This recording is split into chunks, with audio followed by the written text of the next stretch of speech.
Kyle Austin with Matt Wenzel at Spartan Stadium with our three biggest questions out of Michigan State's game against Western on Saturday. And Matt, question number one, we just heard from Mark D'Antonio. What is the biggest surprise of yours that he said today?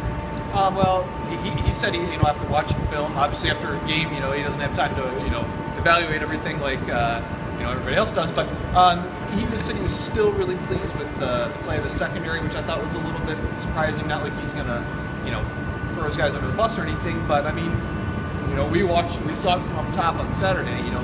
They got beat. Josh Butler got beat early on a long play, and Bowling Green had opportunities to put points on the board early, whether it was a missed throw or a drop. They did get behind the secondary at times, and I think it was telling.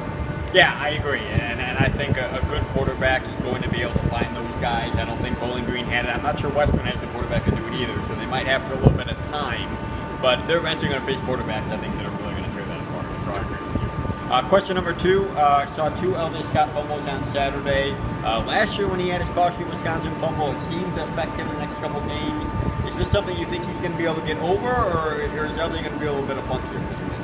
Well, we'll see. If LJ wants to, be in the NFL in a year or so, depending whenever he wants to go, he's going to have to clean that up. I mean, you just can't keep putting the ball on the ground. And those were just terrible turnovers on Saturday. One, you're going into the end zone on your game-opening drive, and that just sucks the wind out of your crowd. And then the other late, which was a blowout, but still you're fumbling, they return it for a touchdown. So Mark said nobody feels worse about it than he does, than LJ does about the fumbles. But we'll see if he can put that behind him. And I think it's going to be up to LJ. I mean, Mark D'Antonio went out of his way Saturday to pretty much say we're going to keep giving him the ball. So I don't think it's going to be a situation where he's going to be in the doghouse or he's going to be not carrying the ball.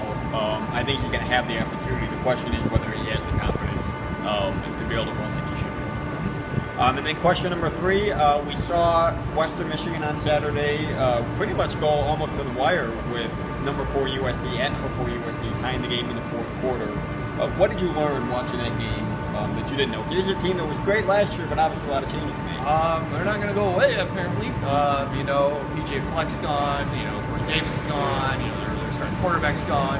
They're breaking in new guys everywhere, but you take the number 4 team in the country, to the wire practically on the road, that's impressive. So I think that if Michigan State needed something to get their attention, that would be it. Yeah, I think the biggest thing I learned, and I guess we probably knew already too, the company here behind us, that this is a team that knows how to play in big games. They might have some of their top talent gone from last year, but they've got a lot of depth. They've played the Cotton Bowl, that has won multiple games at Big Ten teams as they did last year in Northwestern Illinois. So, yeah, maybe they don't have the passing game that they had last year, but they have a good running attack, and I think they just have a lot of guys that aren't going to shy away from the moment. And I think that should give Michigan State some pause as they get ready this week. So I'll do it from Spartan Stadium, 3:30 kickoff on Saturday on BTN, and we'll check back in with you after that. Thanks for watching.